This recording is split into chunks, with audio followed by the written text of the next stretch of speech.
Ibu sekalian, biasanya sebagai moderator memberikan penjelasan di depan mengenai kurikulum vitae Pak Bambang. Tapi bagi saya nggak perlu bacain kurikulum Pak vitae Pak Bambang. Banyak orang sudah tahu. Jadi, dan itu bisa dilihat. Itu adalah informasi. CV itu informasi. Yang saya mau jelaskan adalah kepada Bapak Ibu sekalian adalah pengalaman experience. Apa yang menjadi dampak yang saya rasakan dalam hidup saya setelah saya bertemu Pak Bambang. Kira-kira itu bisa nanti juga mengubah Bapak Ibu supaya dalam memahami nanti apa yang mau dipaparkan oleh Pak Bambang. Saya bertemu Pak Bambang ini bukan secara langsung, lewat pemaparan, khotbah, buku-bukunya itu saya pikir, ingat saya sejak tahun 2017, 2018, waktu saya sering travel juga. Jadi saya dengerin YouTube-nya, bukunya, saya hampir punya semua bukunya Pak Bambang, termasuk bukunya yang tidak terbit lagi, yaitu Togok Magek Pandito, dan akhirnya Religi dan Religiositas Bung Karno. Saya belajar ada 3 dari Pak Bambang. 3 jadi, saya summary menjadi 3 jadi. Jadi yang pertama adalah, jadilah orang Kristen yang kenal sejarah. Jangan tercabut dari akar sejarah. Dengan melihat sejarah kita jadi bijak, karena there is nothing new under the sun. Apa yang ada sekarang dulu udah pernah ada.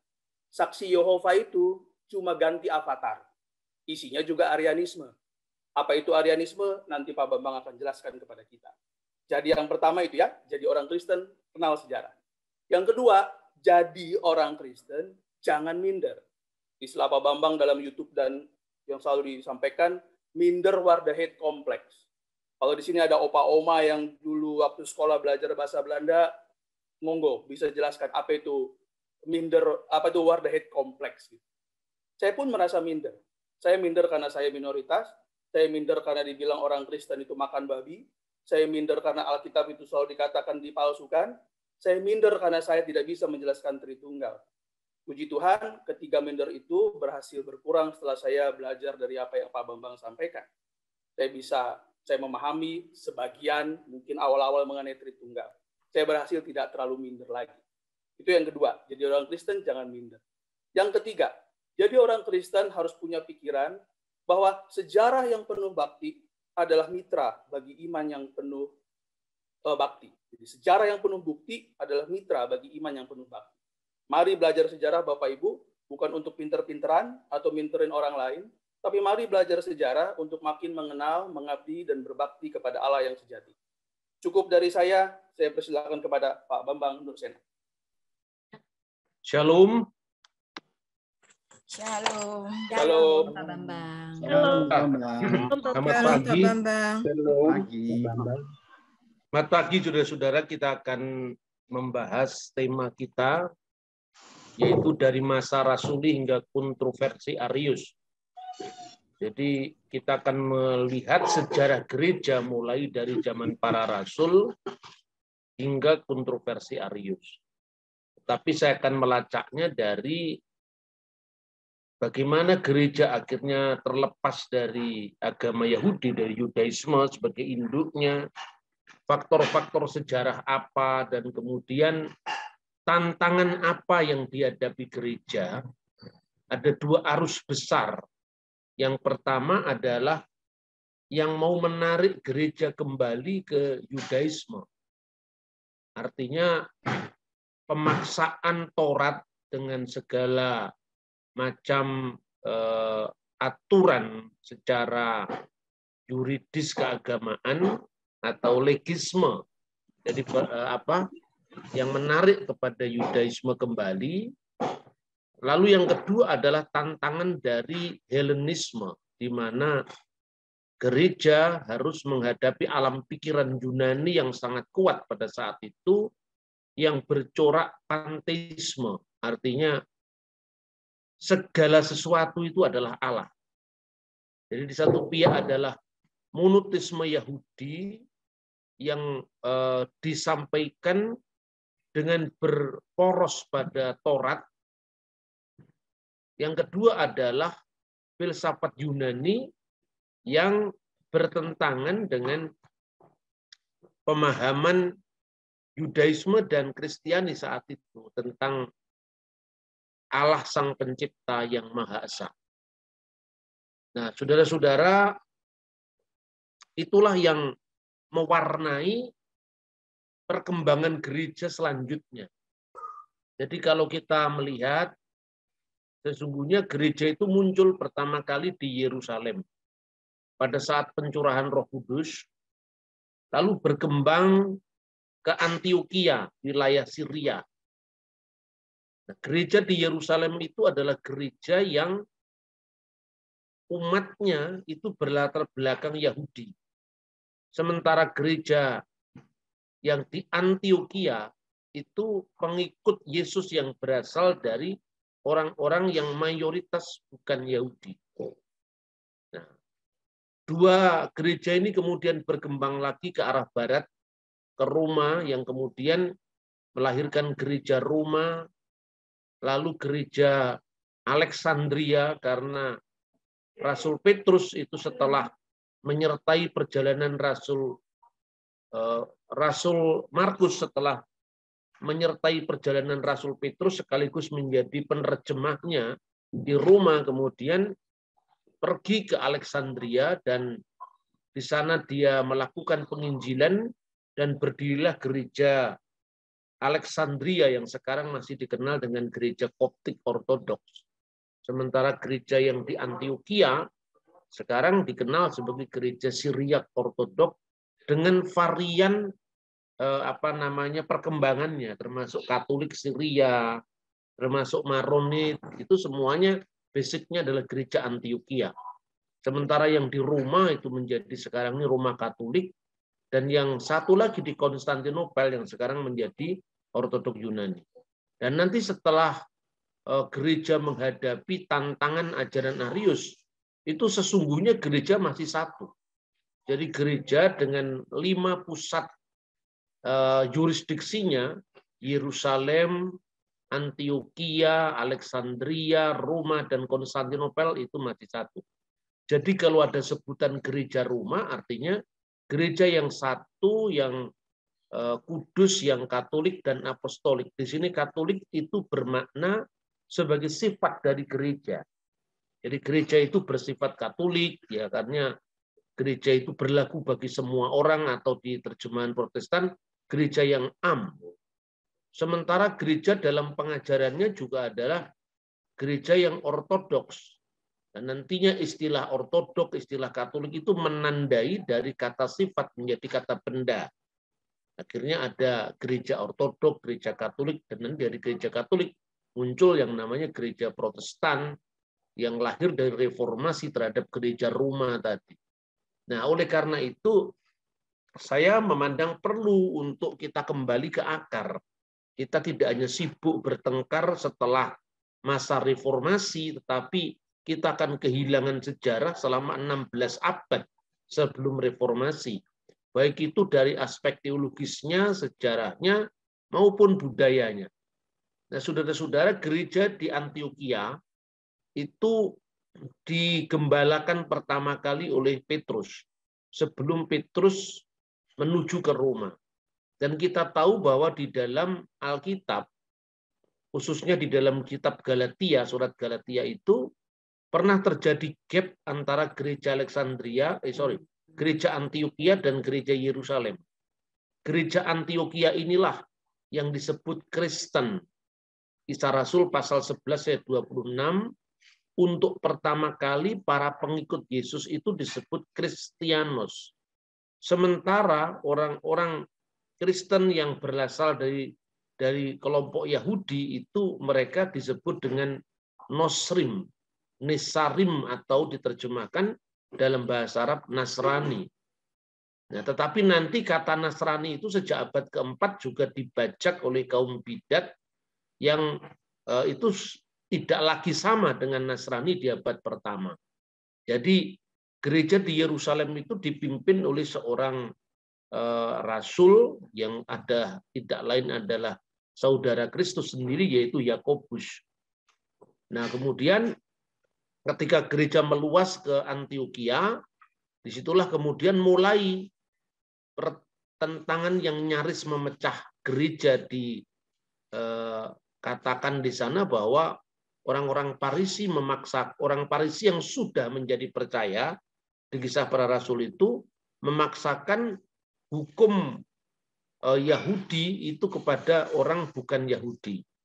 Dan akhirnya terjadi sidang di Yerusalem di Kisah Rasul pasal 15 bahwa orang Yahudi yang menjadi Kristen dia melakukan hukum Musa, sementara bangsa-bangsa lain yang menjadi Kristen tidak perlu menuruti hukum Musa, tetapi sebagaimana nanti kita bisa lihat itu mereka mematuhi hukum Nuh. Dan sampai hari ini pun orang Yahudi juga memakai dokumen-dokumen mereka untuk membuktikan bahwa bangsa-bangsa bukan Yahudi tidak wajib melakukan hukum Musa. Nah, itu yang sudah clear dalam konsili Yerusalem tahun 49 Masehi. Nah, kemudian di situ ada ungkapan rasul bagi orang-orang yang bersunat dan rasul bagi orang-orang yang tidak bersunat. Rasul bagi orang-orang yang bersunat itu misalnya Yakobus itu melayani jemaat Yerusalem yang memang latar belakangnya Yahudi.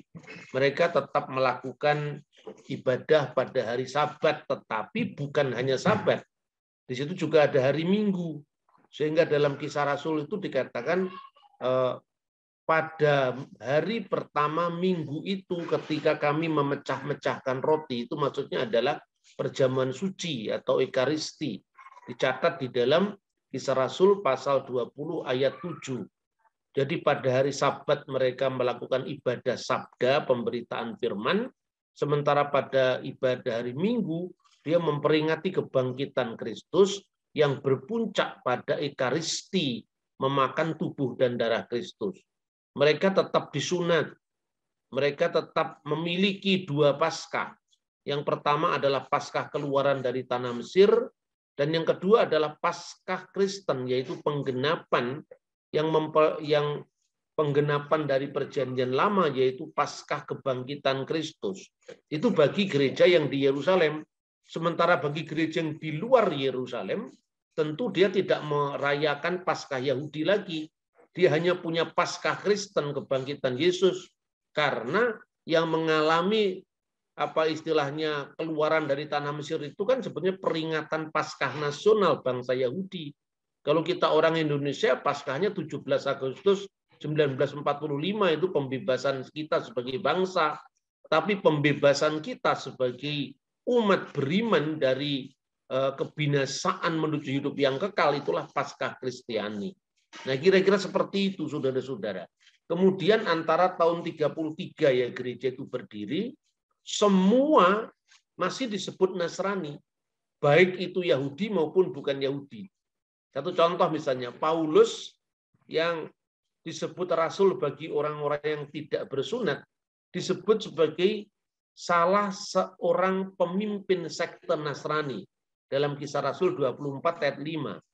Tetapi juga Kisah Rasul pasal 11 ayat 26, orang-orang Kristen yang berasal dari latar belakang bukan Yahudi mulai disebut Kristianos. Mula-mula rumah ibadah Kristen pun belum disebut gereja. Itu masih disebut sinagogi. Misalnya dalam kitab Yakobus pasal 2 ayat 2. Jikalau orang masuk ke dalam kumpulanmu. Kata kumpulanmu di sini sinagogi Imon. Nah, kemudian pada tahun 33 itu mulai berdiri sampai tahun 62 Masehi. Banyak pertobatan dari kalangan orang Farisi. Mengapa? Ini tidak ada dalam kitab suci, tetapi bisa disimpulkan secara implisit dari catatan bapak-bapak gereja dan juga catatan sejarawan Yahudi yang bernama Yosefus. Dalam bukunya Sejarah Kuno Bangsa Yahudi, Yosefus itu bercerita tentang ketokohan Yakobus, saudara Kristus, yang dihukum mati oleh Sanhedrin tanpa pertimbangan Prokurator Albinus tahun 62 Masehi. Apa sebabnya Yakobus dihukum mati menurut Yosefus? Karena orang-orang Saduki sangat marah kepada Yakobus karena Yakobus membela kepentingan orang-orang Farisi. Kenapa dua sekte ini pernah keras sekali? Karena penguasa Bait Suci pada masa itu selalu orang Saduki. Orang Saduki dapat dikatakan sebagai the ruling class, kelas yang berkuasa, sehingga semua dana-dana bait suci, persembahan semua dikuasai oleh orang Saduki. Sementara orang Farisi yang tidak mendapatkan bagian dari ekonomi itu melakukan apa yang dikenal proselitisme. Proselitisme itu adalah mengagamakan Yahudi, orang-orang bukan Yahudi, dan itu terjadi jauh sebelum Kristus. Misalnya pada masa Yudas Makabe, Yonatan Makabe, itu kira-kira abad kedua sebelum Masehi. Nah, oleh karena itu ya Herodes Agung yang ibunya adalah orang Arab dari Nabatean, bapaknya adalah orang Edom, itu sesungguhnya bukan Yahudi. Tetapi lewat proselitisme orang Farisi ini, dia menjadi Yahudi, ya menjadi Yahudi, masuk agama Yahudi, dan kemudian dia membangun bait suci, memperluas bait suci Herodes Agung ini. Nah, makanya kalau kita memahami Yudaisme dari sudut pandang zaman kita atau Yudaisme modern tidak akan ketemu. Sebab Yudaisme modern kan tidak ada misi kepada bangsa lain.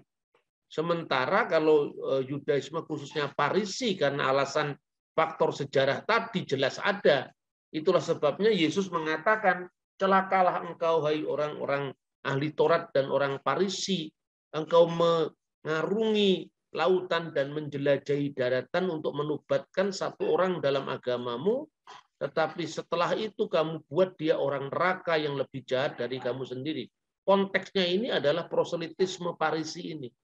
Makanya tidak heran ketika orang-orang Farisi ini kepentingan agamanya dibela oleh Yakobus, maka banyak orang-orang Farisi yang menjadi Kristen, dan itu dicatat dalam kitab Kisah Para Rasul. Tetapi ada akibat buruknya apa? Cara orang Farisi dalam mengagamakan bangsa lain atau meyahudikan bangsa lain itu diterapkan bagi gereja. Makanya kemudian di Kisah Rasul pasal 6 itu jelas dikatakan bahwa orang-orang Farisi yang sudah menjadi percaya memaksakan hukum Taurat dan sunat kepada orang-orang Kristen bukan Yahudi. Disitulah akibatnya muncul sidang pertama para rasul di Yerusalem itu. Nah, saudara-saudara, kemudian antara tahun 66 sampai tahun 70 itu terjadilah perang Yahudi pertama. Dan perang Yahudi pertama itu juga digerakkan oleh faksi garis keras orang Farisi yang disebut orang Selot. Jadi orang Selot itu bagian dari kelompok mayoritas yang dikenal dengan Amha Aret, penduduk pribumi. Dan itu artinya Amha Aret itu kebanyakan afiliasi teologinya kepada orang Farisi. Dan dia kemudian memberontak kepada Roma antara tahun 66 sampai tahun 70. Menjelang kekalahan mereka, yaitu bait suci dihancurkan pada tanggal 9 bulan Ab yang dikenal dengan peristiwa Tis'a B'Ab. 9 bulan Ab itu sejajar dengan kalender Masehi 5 Agustus tahun 70 Masehi. Bait Allah dihancurkan rata. Nah, tidak ada satu batu pun terletak di atas batu yang lain sesuai dengan nubuat Yesus. Itu yang terjadi. Tetapi sebelum tahun 70 bait Allah dihancurkan, kira-kira tahun 68 atau tahun 69, ada seorang imam Yahudi, namanya adalah Yohanan ben Zakkai. Yohanan ben Zakkai itu melihat bahwa ini tidak mungkin kita bisa bertahan melawan kekuatan Roma. Karena itu secara diam-diam Yohanan ben Zakkai itu kemudian minta kepada perwakilan Roma agar dia sudah tahu kalau bait Allah akan hancur, agar dia diberikan tempat jauh di luar kota suci Yerusalem untuk meneruskan eksistensi agama Yahudi. Maka diberikan tempat yang namanya Yamnia atau Yapne, itu di sekitar kota Tel Aviv modern sekarang. Nah, di sanalah yang menjadi cikal bakal dari kelompok Yahudi Rabinik sampai hari ini. Ya, sementara orang Saduki itu punah karena apa? Dia penguasa bait suci, bait sucinya sudah hancur dan tidak ada pekerjaan lagi. Maka kelompok Saduki punah, hanya kelompok Parisi yang tinggal dan kelompok Kristen. Jadi artinya kalau kita bicara tentang Yudaisme, ya Kristen itu termasuk mula-mula kan Yahudi. Jadi yang bertahan hanya dua kelompok, ada sekte Eseni juga akhirnya punah. Yang mendiami gua-gua di Laut Mati itu kepuasan mereka terhadap pemerintahan Yonatan Makabe, karena Yonatan itu mengangkat diri jadi imam dan bersekutu dengan bekas musuhnya, yaitu dinasti Seleukid di Antioquia yang dikenal dengan Alexander Balas. Nah, itu kira-kira sejarahnya. Kemudian Yakobus mati tahun 62 Masehi dan tahun 70 Bait Allah dihancurkan. Tapi setelah itu kepemimpinan gereja masih terus berlangsung. Ya, misalnya Simeon itu antara tahun 70 sampai tahun 99. Dan Simeon itu masih kerabat dari Yakobus saudara Kristus.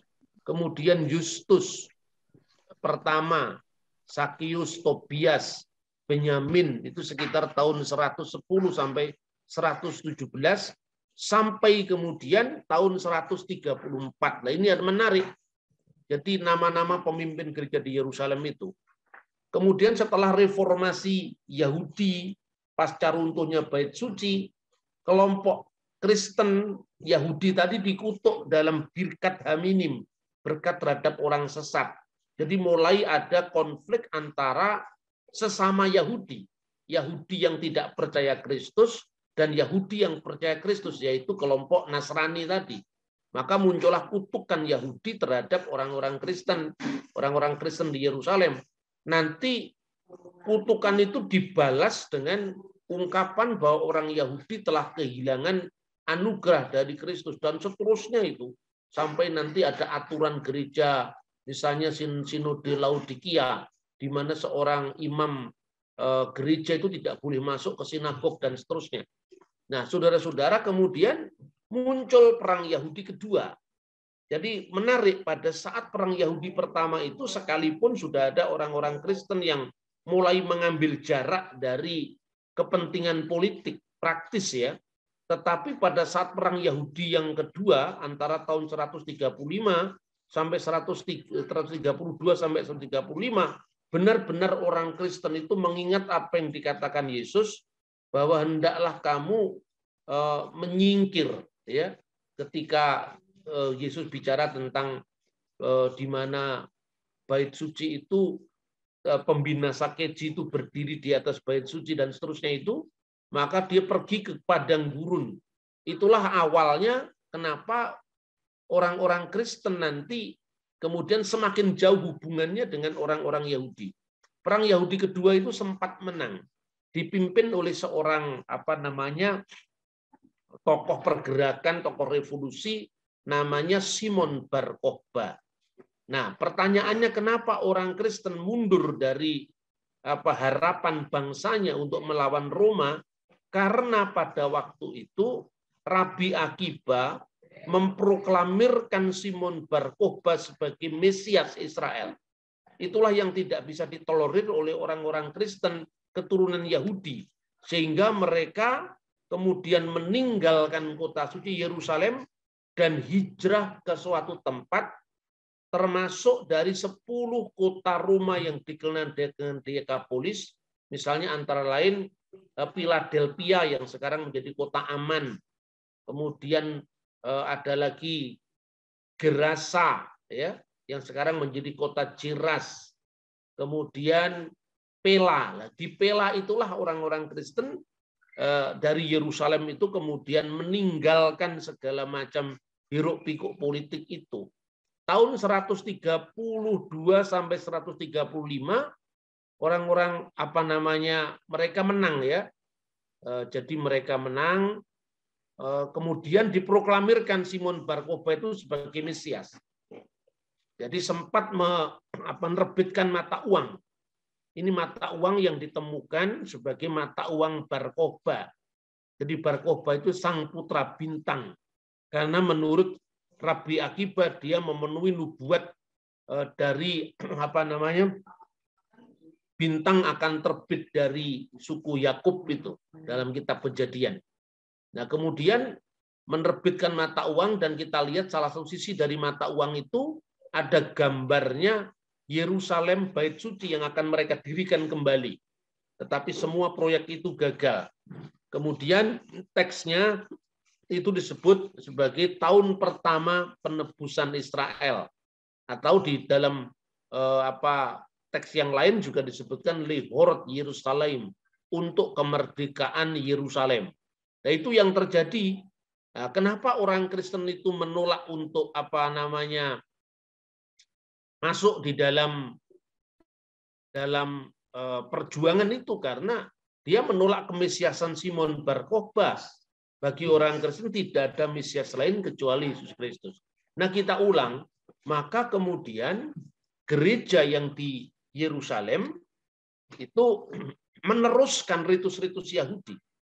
Dan itu ditemukan dalam sebuah informasi sejarah, dan sekarang dibuktikan oleh temuan arkeologi, yaitu sinagogi Kristen pertama yang dikenal dengan Senakal. Nah, tempat itu sampai sekarang masih ada di kota suci Yerusalem, dan itu antara lain diucapkan oleh seorang penulis namanya Epifanius dari Salamis. Sinagoge Gunung Sion, rumah Maria Ibu Markus, selamat dari penyerbuan dan penghancuran Roma.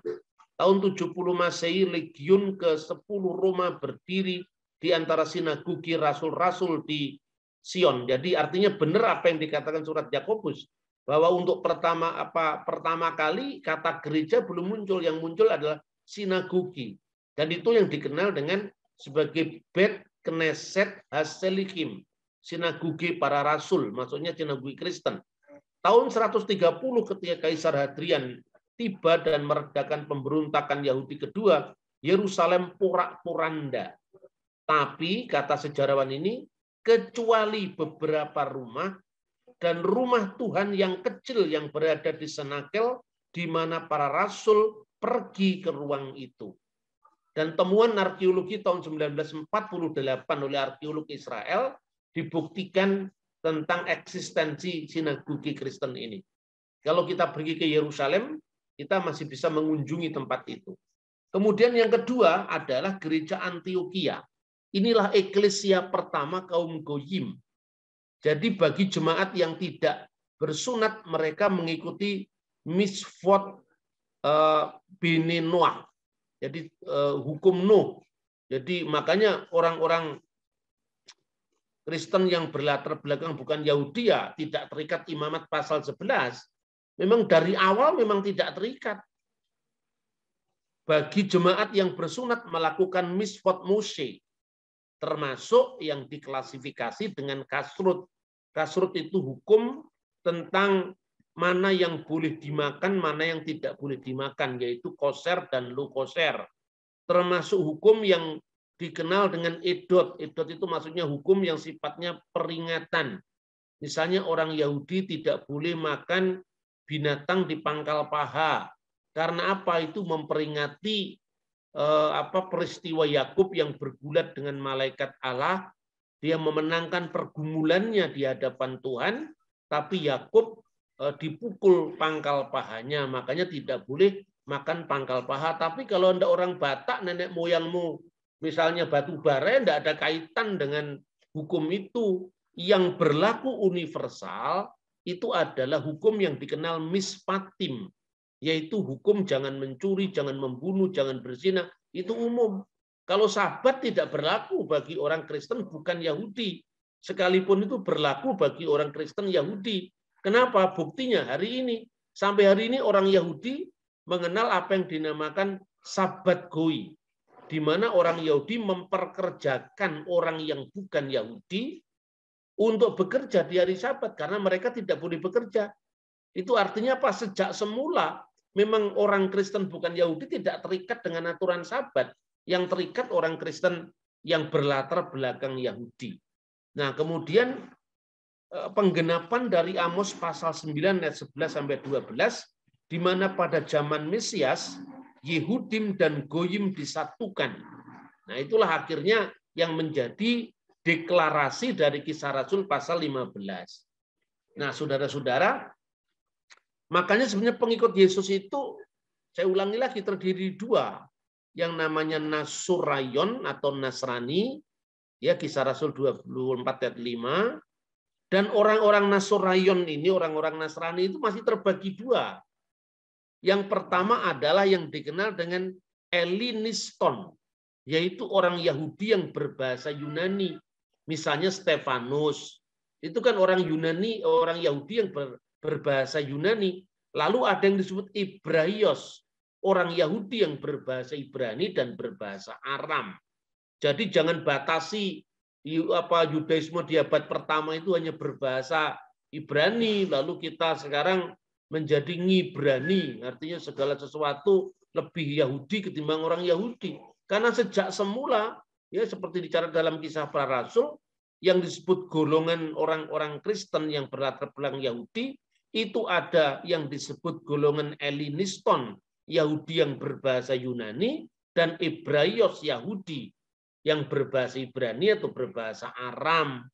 Ini kekayaan gereja, maka setelah zamannya Ignatius dari Antioquia, muridnya Petrus dan muridnya Yohanes, mulai dikenal istilah aku percaya kepada satu gereja yang kudus, yang am dan rasuli, itu berasal dari Antioquia sekitar tahun 100 Masehi. Itulah yang disebut gereja Kristianos, ya, Kristen untuk kalangan orang-orang bukan Yahudi di Kisah Rasul pasal 11 ayat 26.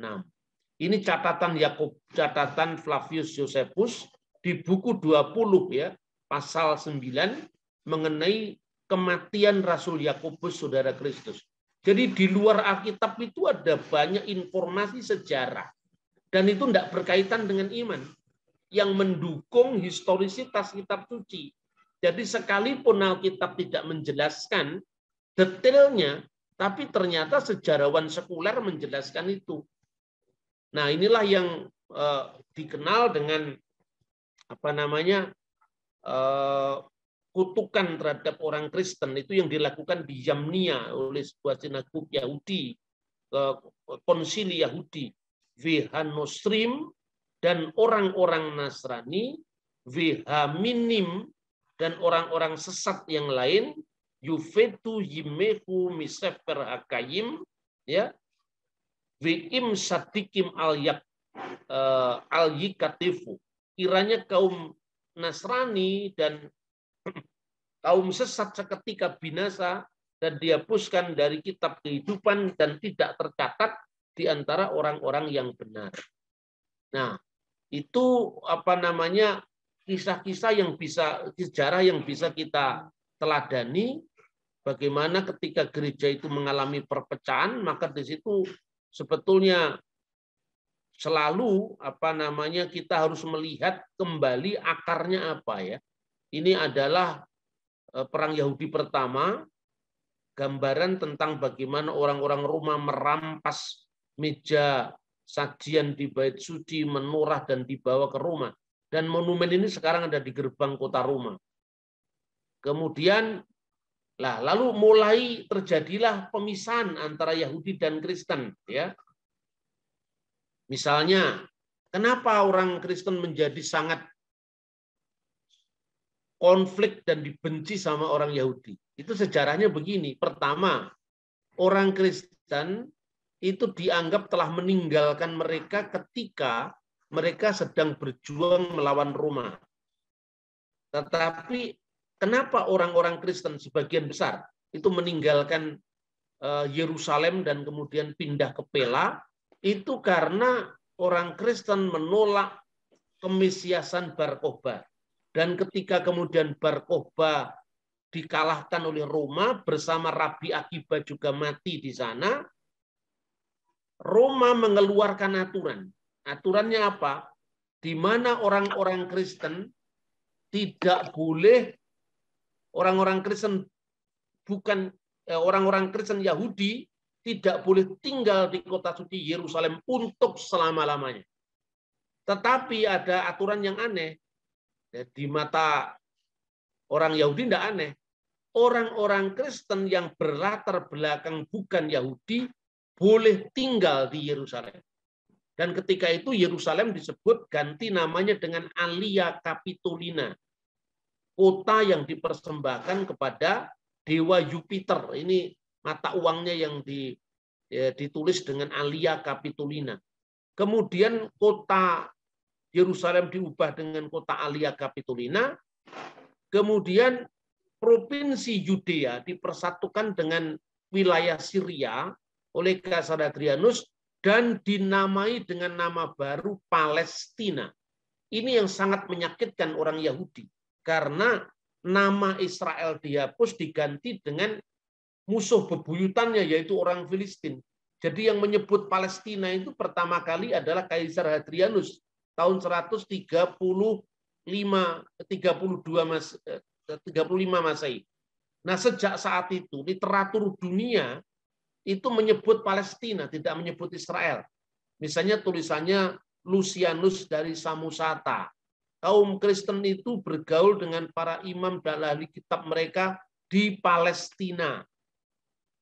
Kaisar Hadrianus mengusir semua orang Yahudi maupun orang Yahudi Kristen yang sebagian kecil mendukung pemberontakan itu, sementara orang Kristen bukan Yahudi diizinkan tinggal di kota baru yang dikenal dengan Alia Capitolina. Itulah sempurnalah pertentangan antara Yahudi dan Kristen. Nah, mulai di Pela itulah kemudian muncul bidat-bidat baru. Jadi misalnya, jadi salah kalau seperti misalnya secara sangat umum ditulis dalam bukunya Berkov Sejarah Gereja bahwa gereja Yerusalem menolak kerasulan Paulus. Itu salah karena bukan gereja Yerusalem yang menolak kerasulan Paulus. Yang menolak kerasulan Paulus itu adalah sekte pecahan dari gereja Yerusalem yang dikenal dengan sekte Ebionit. Nah, sekte Ebionit itu meneruskan fanatisme orang Parisi yang sudah menjadi Kristen tadi. Nah, itu tantangan pertama.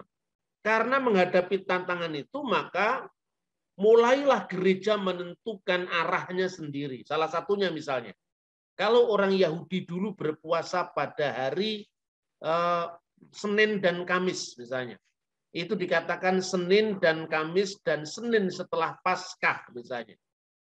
Seni Wechamisi, ya, Senin dan Kamis.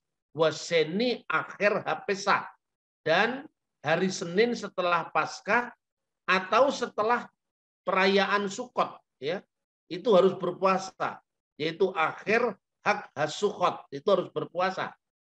Tetapi oleh orang Kristen, para rasul ini, bukan orang ini masih zamannya para rasul, karena Didache itu pernah diterbitkan oleh BPK Gunung Mulia, itu sebagai buku katekisasi terkuno di dunia, ditulis sekitar tahun 90.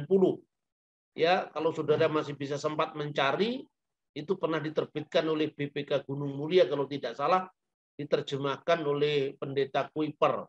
Di sana disebutkan, kalau mereka berpuasa pada hari Senin dan Kamis, tetapi hendaklah kamu memelihara puasa pada hari Rabu dan hari persiapan.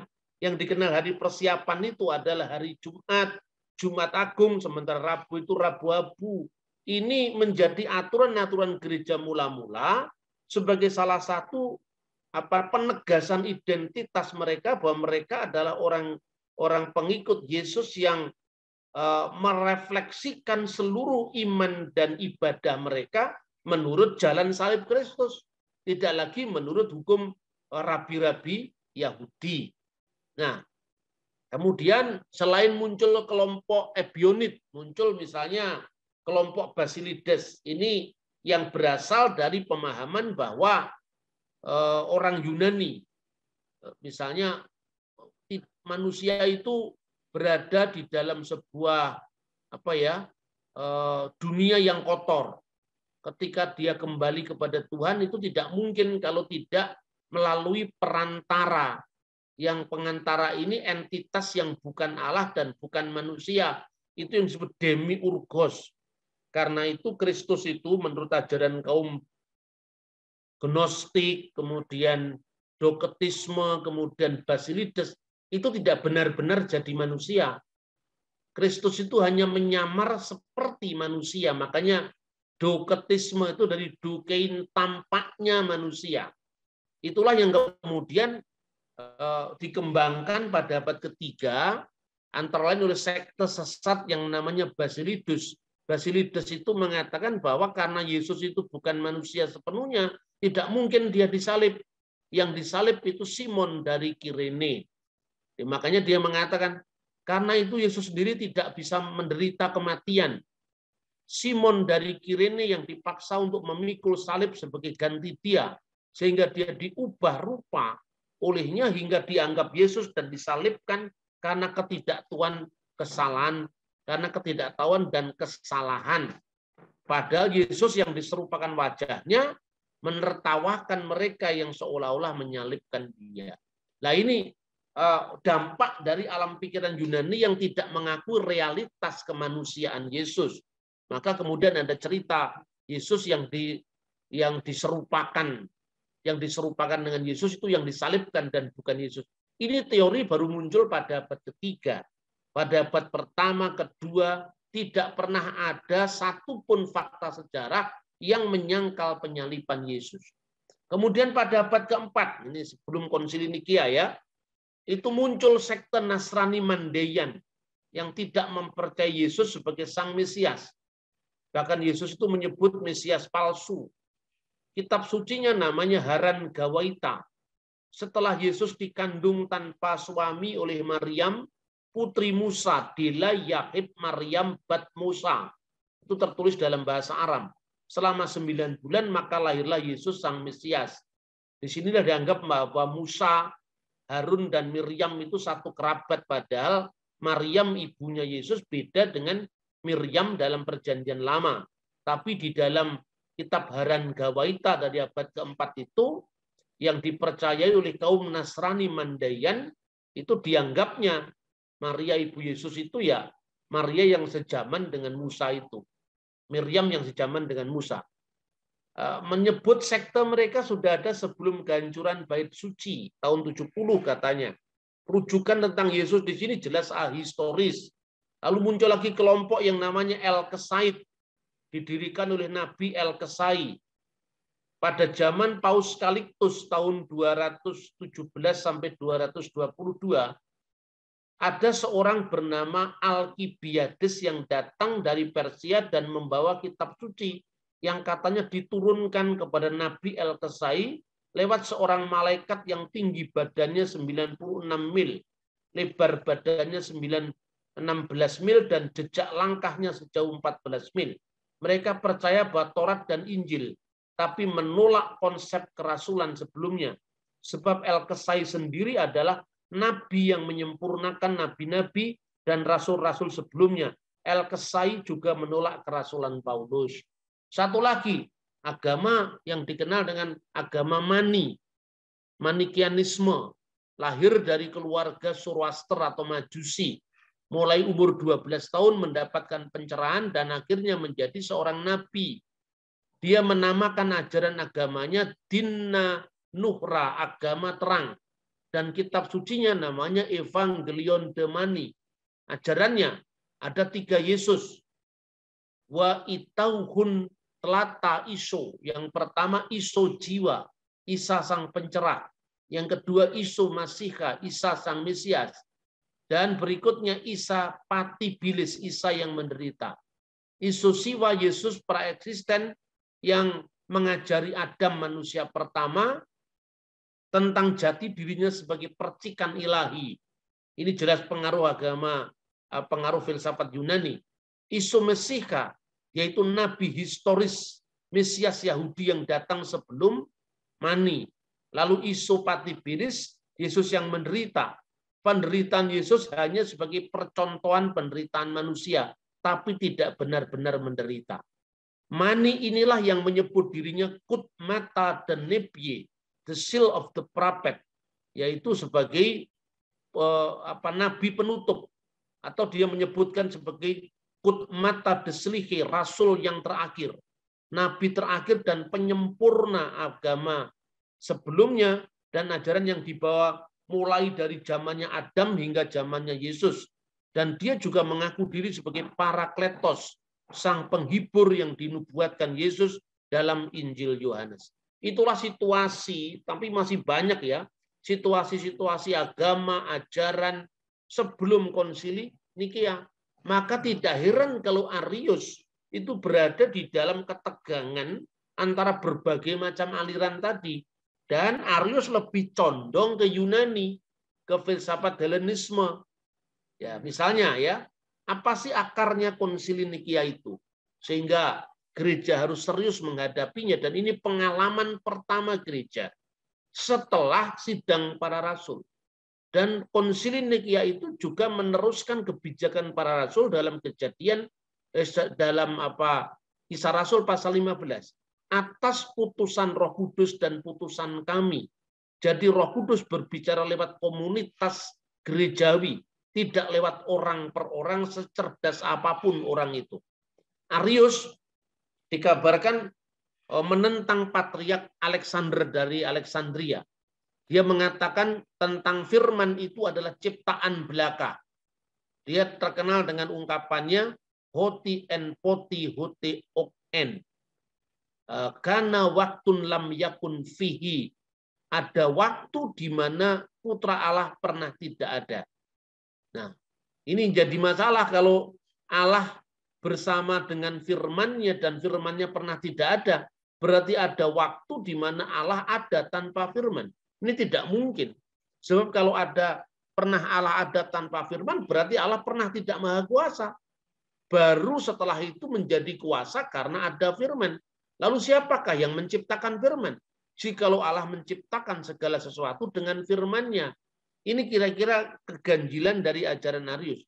Dan tidak seperti yang dituduhkan bahwa Kaisar Konstantin sangat berperan pada konsili Nikea, itu bohong semua. Kalau Konstantin itu benar-benar mengubah sejarah supaya konsili seturut dengan kehendaknya, tidak perlu ada cukup lama. Kontroversi Arius itu mulai terjadi tahun 318. Baru diputuskan oleh konsili tahun 325. Jadi ada selang waktu 7 tahun. Kalau Kaisar Konstantin benar-benar menentukan konsili Nikea, dia langsung instruksikan. Nyatanya terjadi pergolakan yang luar biasa, dan Konstantin sikapnya selalu berubah-ubah. Ya. Nah, ini salah satunya. Bahwa surat ini bukti dari surat Kaisar Konstantin yang tidak peduli dengan dogma. Ketika belum lama ini aku singgah di Nikomadea, aku merencanakan untuk singgah sekaligus melanjutkan perjalanan ke timur. Tetapi sementara aku bergegas menuju ke arahmu dan melampaui sebagian perjalanan yang mestinya kutempuh, berita tentang masalah ini mengubah rencanaku, sehingga aku tidak merasa perlu untuk melihat dengan mataku apa yang kupikir tidak mungkin harus sampai di telingaku. Jadi yang disebut didengar berita tentang masalah yang mengubah rencananya Konstantin tadi, perdebatan antara Arius dengan Patriark Alexander, dan itu di mata Konstantin tidak penting. Nah, bagi gereja itu kan penting karena gereja dibangun di atas ajaran yang benar. Nah, kemudian Konstantin untungnya masih mendengar seorang yang bernama Hosius, uskup dari Spanyol sebetulnya. Kalau sekarang ini. Lalu dia ditugaskan untuk pergi ke Alexandria, melakukan investigasi apa sih yang sebenarnya terjadi. Lalu digelarlah sidang sinode lokal di Alexandria tahun 318. Sebelumnya para uskup menyusun draft pengakuan iman regula fide yang diharapkan bisa ditandatangani oleh Arius dan para pendukungnya. Tetapi Arius and his gang ini menolak dan bersikukuh bahwa firman itu hanya seorang ciptaan. Arius akhirnya diekskomunikasi di depan sidang yang dihadiri 10 uskup di gereja Koptik Alexandria, yang kemudian diperintahkan keluar dari Mesir. Tetapi apa yang terjadi? Arius menolak mematuhi sidang Alexandria. Dia bertahan di Mesir, bikin keonaran di mana-mana, terjadi bentrokan fisik. Dalam keadaan terjepit, akhirnya Arius mengirim surat kepada Eusebius dari Nikomadea, memohon dukungan agar mendesak Patriark Alexander di Alexandria untuk memposisikan kembali Arius sebagai imam atau sebagai pendeta atau sebagai romo, presbiter misalnya. Tetapi apa yang terjadi? Arius menempatkan diri sebagai sosok yang terdolimi. Dia menulis begini kepada Eusebius dari Nikomedia. Ini bapak dari pemikir Yunani yang terkenal pada saat itu. Arius yang secara semena-mena telah dianiaya oleh Patriark Alexander karena kebenaran tertinggi yang juga Anda yakini. Menyampaikan salam dari Tuhan kepada Tuanku yang terkasih, yang saleh, Eusebius yang beriman sesuai dengan ajaran murni. Kami dianiaya karena kami berkata bahwa Sang Putra memiliki awal, sementara Allah tidak berawal. Firman itu bukan bagian dari wujud Allah dan bukan yang setara dengannya. Karena keyakinan ini aku dianiaya. Selebihnya Anda tahu sendiri. Ya, siapa yang menganiaya dia? Gereja selalu memberikan ruang, bahkan tidak langsung menuduh kamu salah, tapi digelar sidang Alexandria. Dia ditawari untuk menentukan sikapnya. Jadi artinya itu mekanisme gereja yang tidak bisa disalahkan. Kemudian itu juga terjadi ketika zaman para rasul. Ketika para rasul juga sidang memutuskan apakah orang-orang Kristen yang berlatar belakang bukan Yahudi harus mematuhi Taurat atau tidak. Dan mekanisme sidangnya jelas atas putusan Roh Kudus dan putusan kami setelah sebelumnya mendengar penjelasan atau argumen yang dikemukakan oleh masing-masing pihak. Pertama oleh Petrus, kedua diberikan kesempatan Barnabas dan Paulus menyaksikan lewat karya Allah bahwa bangsa-bangsa lain pun dikasihi oleh Tuhan. Baru tuan rumah Yakobus yang kemudian mengusulkan sebuah formula yang akhirnya atas putusan Roh Kudus dan putusan kami disepakati. Jadi ini bukan pola kesewenang-wenangan gereja. Kalau mau sewenang-wenang cukup saja didok. Nyatanya kontroversi ini terjadi 7 tahun. Kemudian tahun 318 setelah dia keluar dari Alexandria, dia kemudian mencari dukungan dan dia mendapat dukungan dari Makedonia. Tahun 319 dia mendapat dukungan dari Kaisarea. Dan yang heboh, seorang sejarawan gereja saat itu mendukung Arius. Nah, padahal dukungannya itu karena dia salah paham, kita akan lihat. Tahun 320, Provinsi Bitinia dan Libanon Selatan dikuasai untuk mengakui ajaran Arius. Jadi lewat tebar pesona tadi. Dari Provinsi Bitinia, Arius melanjutkan tebar pesona ke Libanon Selatan. Hasilnya Uskup Paulinus dari Sirus mendukung Arius. Arius meneruskan misinya ke wilayah Palestina, wilayah Israel, tempat sejarawan gereja Eusebius dari Kaisarea tinggal. Tahun 322,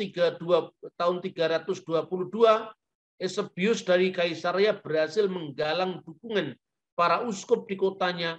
Mereka mengakui kebenaran ajaran Arius. Tapi apa yang terjadi di Alexandria juga mengalami pergolakan. 200 uskup diyakinkan lewat diskusi teologis. Di Mesir, Alexander mengirim surat kepada para uskup agar supaya berhati-hati dengan Arius yang disebutnya penghujat Kristus, seperti orang Yahudi dan Yunani yang menganggapnya makhluk biasa. Athanasius menjadi apologet andalan sejak usia 20 tahun, menyebut Eusebius dari Nikomedia yang mendukung Arius sebagai mengoyakkan jubah Kristus. Dan disimpulkan berdasarkan hasil investigasi Hosius yang dilaporkan kepada Kaisar, kompromi kepada Arius dan sekutunya benar-benar tindakan yang tidak selaras dengan ajaran para rasul. Lalu diadakan prakonsili. Jadi seperti prakongres itu. Jadi ini bukan sewenang-wenang. Hosius melaporkan hasil investigasinya kepada Kaisar. Seperti biasa, Kaisar menganggap remeh semua urusan teologi. Akhirnya disepakati akan digelar konsili oikumenis. Konsili yang bisa diterima oleh seluruh wilayah gereja. Dan waktu itu gereja belum mengalami skisma. belum mengalami perpecahan, semua masih utuh ya. Dari Roma, dari Alexandria, dari Antioquia, semua masih utuh. Nah, kemudian dalam prakonsili itu dikonsepkan apa yang dinamakan regula fide atau konon al-iman, pengakuan iman, di mana di sana disebutkan dalam draft itu, dan percaya kepada satu Tuhan Yesus Kristus, satu-satunya putra yang dilahirkan dan diturunkan bukan dari ex nihilo, bukan dari ketiadaan, tetapi dari Sang Bapa sendiri. Firman itu kekal dan selalu bukan citra dari kehendak apapun selain dari eksistensi Allah Sang Bapa sendiri. Semua uskup hadir setuju. Karena kalau Yesus itu secara praeksisten itu firman Allah, tidak mungkin firman Allah berada di luar wujud Allah. Tidak mungkin firman Allah itu berdiri sendiri di luar Allah. Kalau firman Allah itu kekal, berwujud sendiri di luar Allah, berarti lebih dari satu Allah. Dan itu melanggar keesaannya. Tetapi semua sepakat, hanya ada 3 orang yang tidak sepakat, namanya Theodorus dari Laodikia, Narsisus dari Neronias, dan Eusebius dari Kaisarea. Wah, heboh karena apa? Sejarawan kaliber dunia saat itu terjebak mengikuti ajaran Arius. Tapi perhatikan, gereja masih sangat demokratis. Dia mengatakan, ketiga orang ini masih diberi kesempatan untuk menyatakan kesalahannya dan diterima kembali ke pangkuan gereja dalam sebuah konsili universal, konsili am, konsili oikumenis yang diadakan di kota Ankara, Turki sekarang. Namanya tetap Ankara. Tetapi perhatikan, ternyata konsili tidak diadakan di kota Ankara, tapi diadakan di kota Nikea, dan Nikea itu adalah istana musim panas Kaisar Konstantin. Di sini Kaisar Konstantin lebih mendukung untuk mengakomodasi orang-orang Arius, pendukung Arius. Terbukti kenapa tidak diadakan di Ankara, karena uskup Ankara namanya Marcellus terkenal anti Arius. Makanya konsili diadakan di istana musim panas Kaisar. Lah karena itu bukan jalur umum yang sering saya katakan, maka ketika delegasi itu sudah berdatangan dimulai dari akhir bulan Maret, ya karena konsili kan diadakan di bulan Juni. Mereka sudah mulai dijemput dari situ, dijemput dengan kereta-kereta kerajaan. Lalu disalahpahami oleh kaum polemikus maupun anti Kristen. Ini delegasi semua diberi kemewahan dengan fasilitas kerajaan. Terus saya jawab, kenapa mereka mesti dijemput? Karena tidak ada jalur umum. Karena itu istana Kaisar, tidak ada mikrolet, tidak ada taksi. Ini logikanya itu kadang-kadang orang-orang ini bacaannya terbatas, tapi sombongnya setengah mati. Tapi itu salah. Mari kita dasarkan pada sumber primer. Kenapa mereka itu dijemput oleh kereta kerajaan? Karena bukan jalur umum, bro. Itu jalur khusus karena itu istana Kaisar. Istana musim panas Kaisar. Ya kita lanjutkan. Kemudian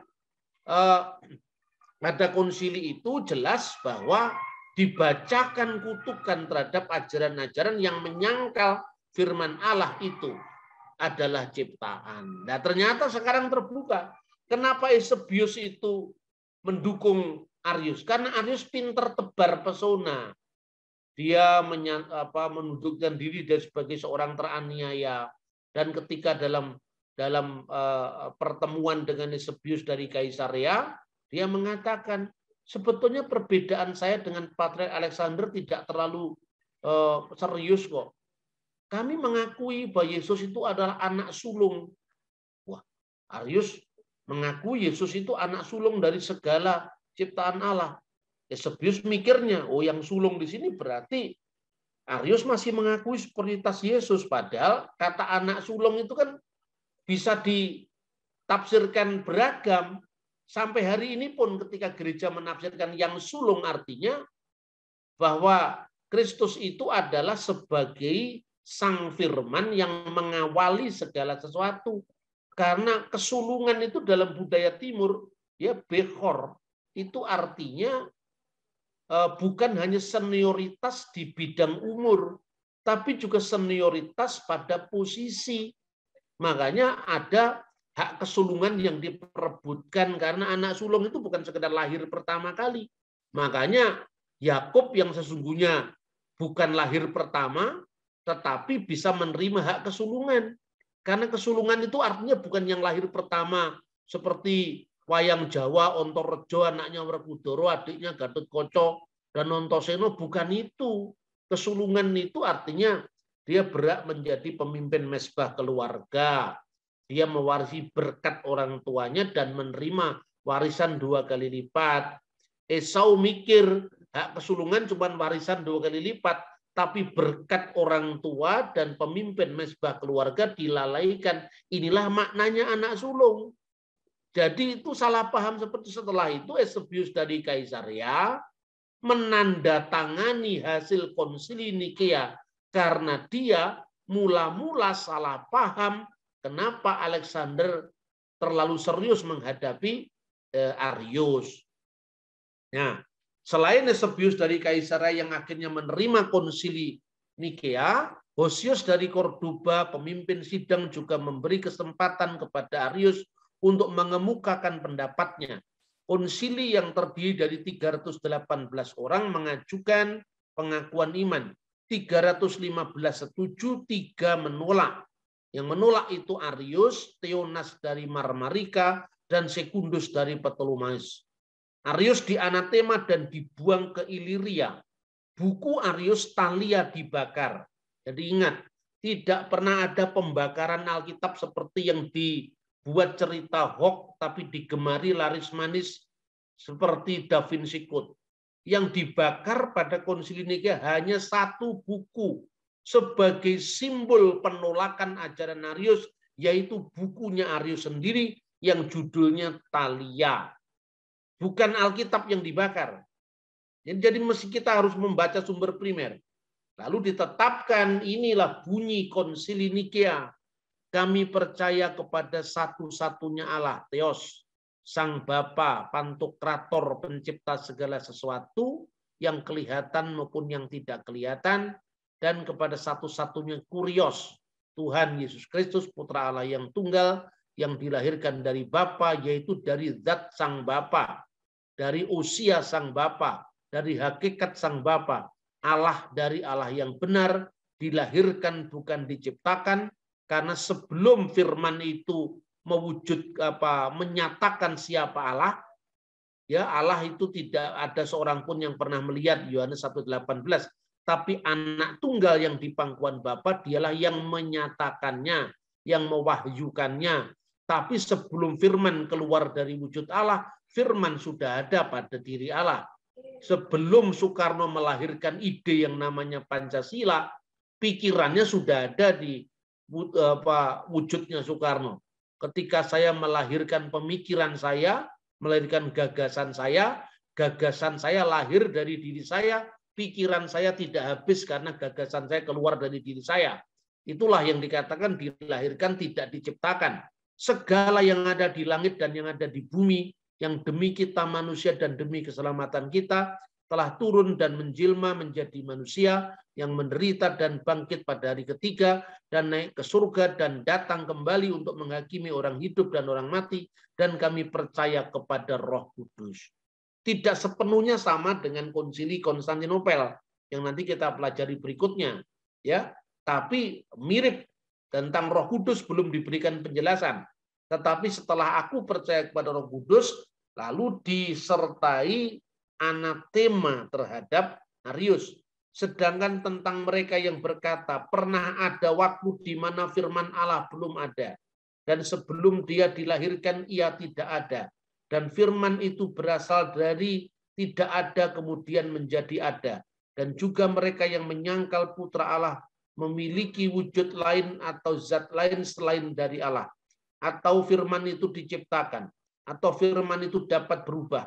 Maka gereja yang Katolik dan Rasuli, gereja yang am dan apostolik, menjatuhkan anatema atas ajaran mereka. Itu Konsili Nikea. Tapi apa yang terjadi? Belum selesai. Athanasius dibuang ke Gallia. Itu ceritanya bagaimana? 10 tahun setelah konsili, kaum Arian tidak puas. Tahun 335 mereka kemudian melakukan konsolidasi, dan konsolidasi itu berhasil mempengaruhi kaisar ketika Hosius sudah kembali.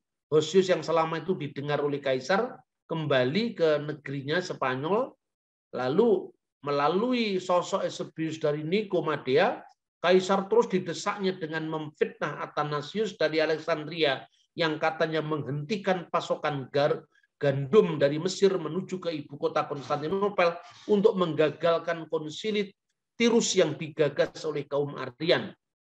Bahwa kemudian Athanasius ketika dituduh begitu, dia marah dan berani melawan kaisar. Dia mengatakan dengan ucapan yang terkenal, waspadalah hai kaisar, Allah akan menjadi saksi antara aku dan kamu, siapa yang paling benar. Dan setelah itu Athanasius, Patriark Alexandria Mesir ini dibuang ke Gallia. Tahun 335, 10 tahun setelah konsili, penyambutan besar-besaran dilakukan terhadap Arius yang dikeluarkan dari pengasingan. Arius dikeluarkan dari pengasingan karena tubuhnya yang kurus, itu dijadikan alasan bahwa dia kasihan, jangan dia terus di sana. Setelah itu diadakan penyambutan besar-besaran atas lobi dari Eusebius dari Nikomadea. Sinode para uskup yang pro Arius diselenggarakan. Uskup Marcellus, uskup Ankara, yang menolak paham Arian tadi, sehingga konsili tidak jadi diadakan di Ankara, tapi diadakan di Nikea, diasingkan. Sebaliknya rumusan Arius dan Eusebius dibacakan dan diterima lewat mulut dan tangan kaisar. Karena itu kaisar menekan takhta suci Alexandria untuk menerima Arius. Tetapi uskup Makarius yang memimpin gereja atas nama Athanasius yang sedang dalam pembuangan menolak perintah kaisar. Gagal untuk menekan Alexandria, Konstantin menekan Patriark Konstantinopel. Dan Patriark Konstantinopel namanya juga Patriark Alexander yang digantikan oleh Athanasius di Alexandria. Sebelumnya kan Patriark Alexander. Patriark Alexander meninggal digantikan oleh Patriark Athanasius. Nah, di Konstantinopel patriarknya juga namanya Alexander. Dia menolak untuk tidak mau menggubris tuntutan kaisar agar mengembalikan Arius menjadi seorang pendeta atau seorang imam. Dan itu terjadi sehingga dia menutup pintu katedralnya. Pada hari Minggu, ketika rombongan Arius itu datang, tahun 336 itu, kaisar tidak mau membuka pintu gereja. Dan saat itu umat Kristen, mereka yang sedang mau masuk ke gereja itu hanya berhenti di depan pagar. Karena gerejanya ditutup oleh Patriark Alexander. Tetapi kesempatan itu digunakan oleh Arius, ya, sekalipun dia tidak bisa masuk ke gedung utamanya, tetapi dia bisa masuk ke yang namanya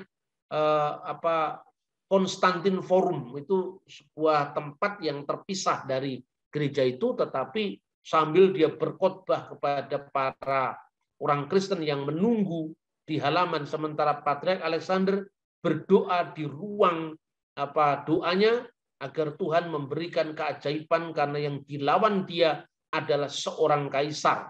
Apalah dia artinya dibanding dengan kekuasaan politik yang begitu besar. Dan ketika Arius itu kemudian berkhotbah sambil mengejek ajaran gereja, sambil mengejek ajaran konsili Nikea, tiba-tiba sebuah peristiwa terjadi. Pintu basilika yang ditutup dan dikunci dari dalam, pengikut Arius hendak mendobraknya. Sementara itu Arius terus berkhotbah menghujat Kristus di depan pintu basilika berapi-api. Tiba-tiba peristiwa yang ajaib dan luar biasa terjadi. Arius sakit perut dan menghentikan khotbahnya dan pergi ke toilet di belakang tempat yang bernama Konstantin Forum.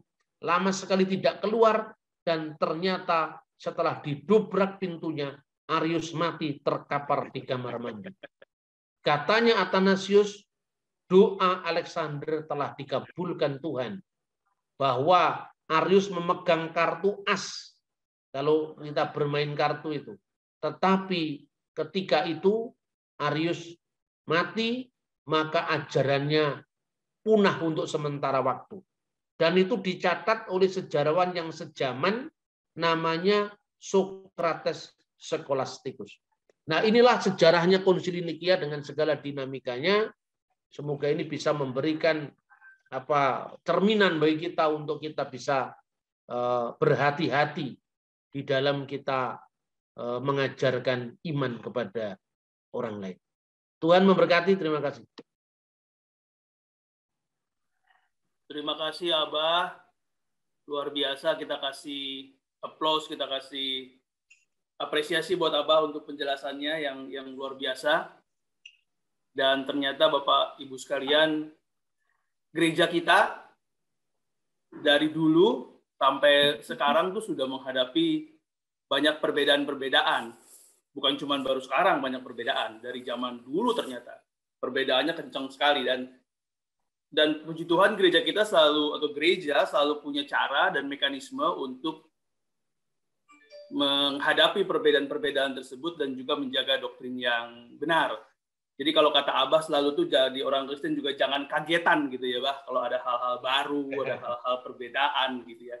Kalau jangan kagetan tuh saya nggak tahu kalau bahasa anak mudanya, mungkin bahasa remajanya adalah woles saja, woles gitu. Jadi jangan langsung reaktif lah. Ya, jadi jangan kaget. Gereja punya caranya untuk menghadapi perbedaan itu. Dan itu yang tadi kita pelajari. Baik. Bapak Ibu sekalian, sebagai moderator saya membatasi hak saya untuk bertanya. Biasanya saya selalu banyak bertanya ya, Bah, kalau di forum-forum.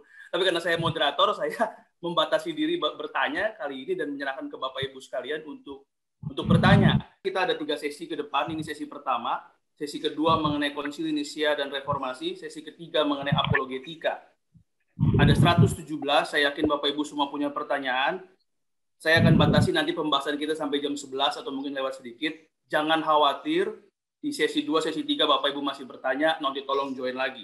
Jadi sengaja supaya Bapak Ibu join tiap minggu sampai 3 minggu itu. Ya, oke, pertanyaan. Saya akan berikan 1 dulu pertanyaan. Oke, 2 aja, 2 orang untuk yang mau bertanya secara langsung sambil saya melihat yang ada di chat. Karena di chat ini udah ada beberapa pertanyaan. Usahakan 1 orang, 1 pertanyaan, 1 menit. Bapak Ibu nggak perlu kemana-mana, langsung to the point. 1 menit, 1 orang, 1 pertanyaan. Saya juga akan melakukan hal yang sama untuk yang di chat. Saya berdoa supaya Pak Bambang juga nanti menjelaskannya juga to the point, langsung menjawab, tapi biasanya Pak Bambang punya caranya sendiri, dan saya nggak bisa apa-apa. Silakan Bapak Ibu, langsung. Boleh raise hand?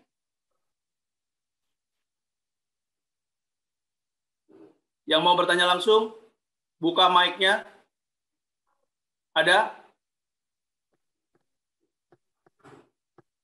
Oke, nggak ada. Saya anggap termin ini nggak ada, saya lihat ke chat.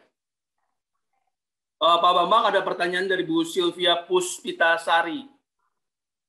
Ya. Izin bertanya, berdasarkan paparan Pak Bambang, dikatakan orang Kristen non-Yahudi tidak terikat pada Sabat. Padahal ada perintah kuduskanlah hari Sabat. Dan itu termasuk dalam 10 perintah Allah. Mengapa seperti itu? Itu maksudnya. Ya. Yang kedua, bunyi perintah nomor 3 dalam 10 perintah Allah adalah kuduskanlah hari Tuhan.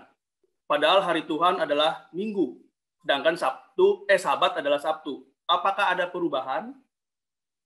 Yang ketiga, sekalian kayaknya kan berkaitan.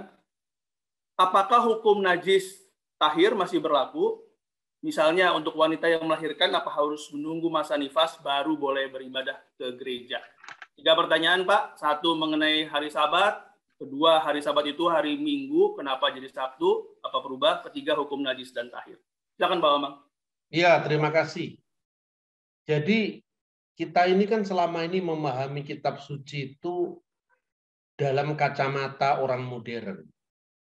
Nah, kita sekarang kalau kita memahami sejarah, ya harus memahami logika ketika pertama kisah itu muncul dan konteks di mana kisah itu terjadi. Jadi saya sering mengatakan pertanyaan seperti ini ya.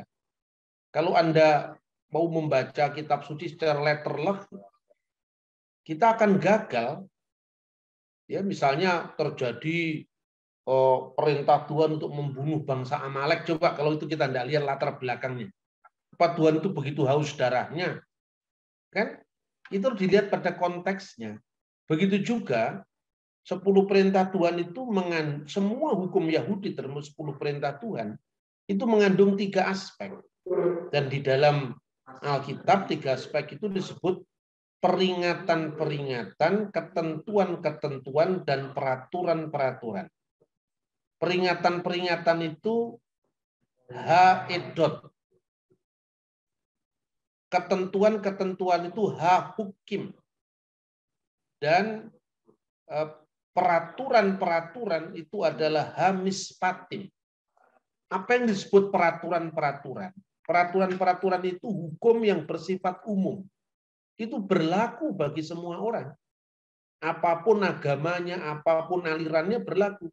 Jangan membunuh, jangan mencuri, jangan berzina, jangan bersaksi dusta, hormatilah ayah dan ibumu, itu universal. Tetapi ada juga yang sifatnya tidak universal. Misalnya, itu hanya berlaku bagi orang Yahudi. Yang dikenal tadi disebut edot. Edot itu peringatan-peringatan. Artinya, Tuhan mengajarkan pada bangsa terpilih ini agar dia berbeda dengan yang lain berdasarkan pengalaman penyertaan Tuhan atas hidup mereka. Misalnya, tadi saya katakan, jangan makan binatang di pangkal paha, daging binatang di pangkal paha. Kenapa? Karena dulu Yakub dipukul pangkal pahanya. Artinya apa secara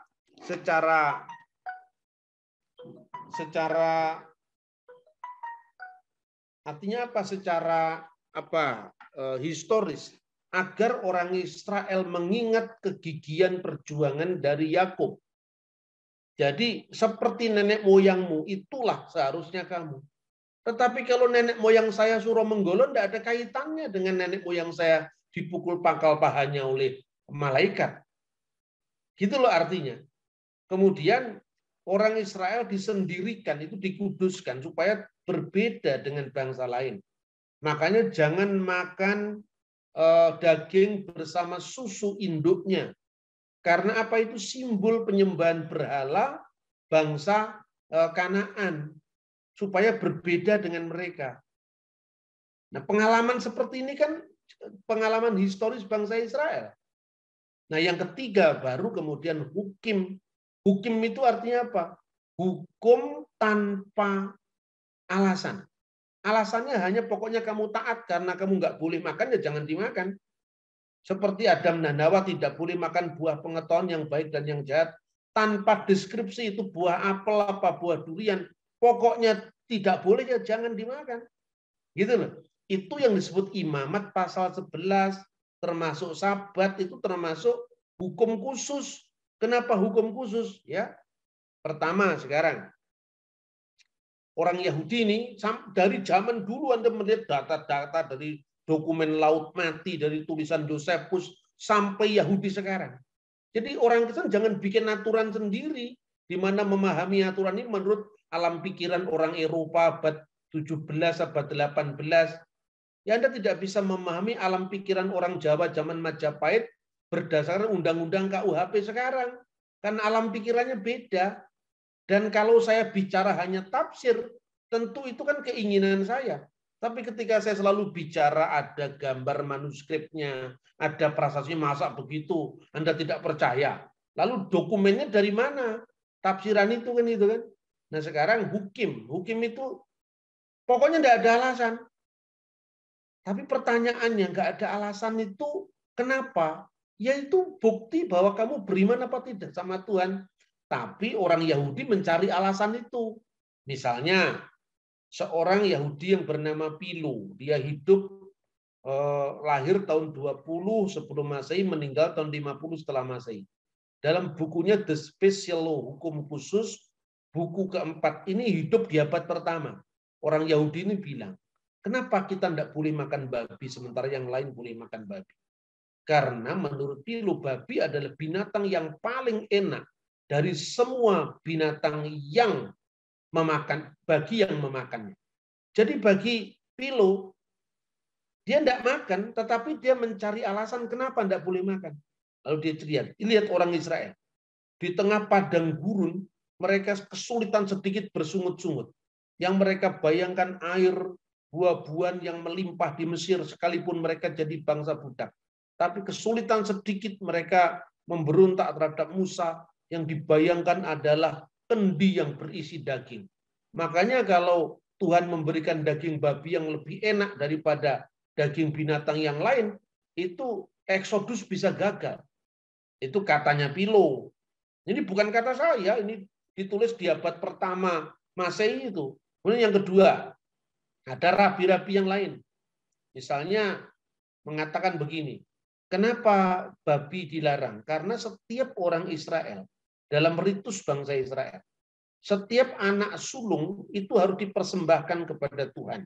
Sebagai bakti kita kepada Tuhan, anak sulung harus dipersembahkan kepada Tuhan. Baik anak sulung binatang maupun anak sulung manusia. Nah pertanyaannya, kalau babi itu anaknya banyak, menandai kesulungannya sulit. Sementara kalau sapi anaknya lebih sedikit, mana yang sulung lebih mudah. Babi sulit ditandai kesulungannya. Ada yang mengatakan seperti itu.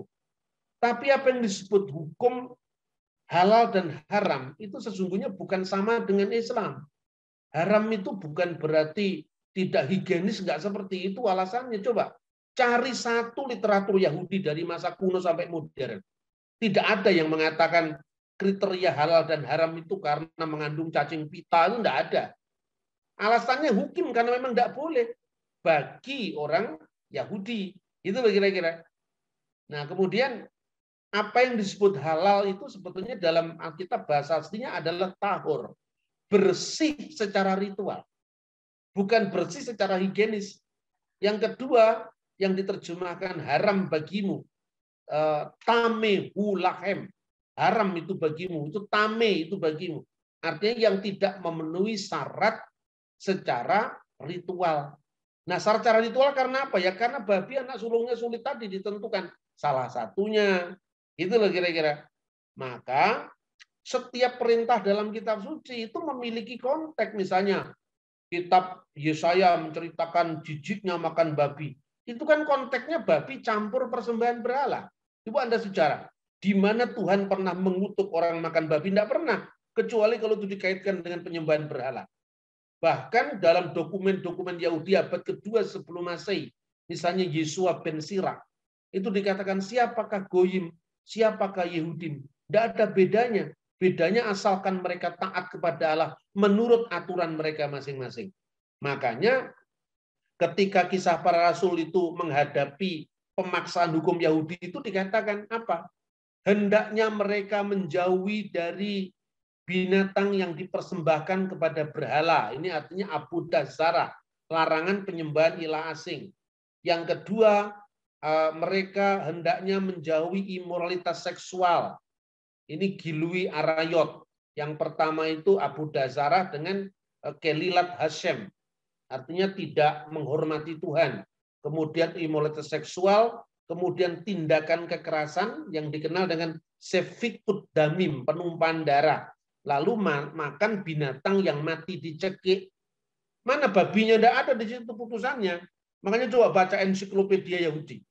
Kisah Rasul pasal 15 itu bicara tentang hukum Nuh. Sampai sekarang pun dalam konteks Yudaisme disebutkan dalam traktat Sanhedrin 156a itu disebut sebagai Sefa Misfot Binin Noah. Dan itu yang berlaku di Israel sampai hari ini.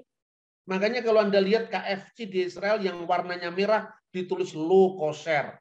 Tapi berdampingan dengan yang warna biru ditulis kosher. Bagi orang barat yang makan daging bersama susu induknya burger itu dikasih warna merah. Tapi tidak pernah ada orang Yahudi kemudian menghancurkan mereka yang makan babi, tidak ada. Restoran-restoran Tionghoa, restoran-restoran tetap ada di Yerusalem. Kalau orang Yahudi tidak mau makan babi, itu aturan untuk mereka, bukan aturan untuk orang lain. Kemudian tentang itu hari Sabat juga begitu. Hari Sabat itu alasannya ada dua. Yang pertama adalah Sabat universal, yaitu Tuhan berhenti pada hari ke-7, dan itu tidak pernah diundangkan ketika zamannya Nuh. Tidak pernah ada, belum ada pengundangan tentang Sabat. Baru pengundangan di zaman Musa. Tetapi dalam Ulangan pasal 5 itu diberikan kasus khusus ya, karena dulu nenek moyangmu adalah diperbudak di tanah Mesir. Maka itu menjadi alasan spesial bagi orang Yahudi, maka Sabat itu dikaitkan dengan keluaran dari tanah Mesir selain Sabat universal tadi. Makanya orang Yahudi sendiri sampai hari ini tidak pernah memaksakan Sabat kepada mereka bukan Yahudi. Buktinya apa? Buktinya orang Yahudi setiap hari Sabtu memperkerjakan orang Kristen, memperkerjakan orang Muslim yang tidak tunduk pada hukum Sabat. Jadi orang Yahudi itu lebih demokratis kalau bicara tentang begini. Ya, mereka tidak pernah memaksakan terhadap yang lain, bukan kayak di sini. Malang kota halal. Halal bagi siapa dulu? Itu loh. Tentang hukum nifas misalnya. Itu intinya begini. Spirit hukum itu masih berlaku, artinya apa? Menjaga menjaga kebersihan dan sebagainya tetap berlaku, tetapi itu bukan semacam hukum kedokteran yang letterlek, itu enggak.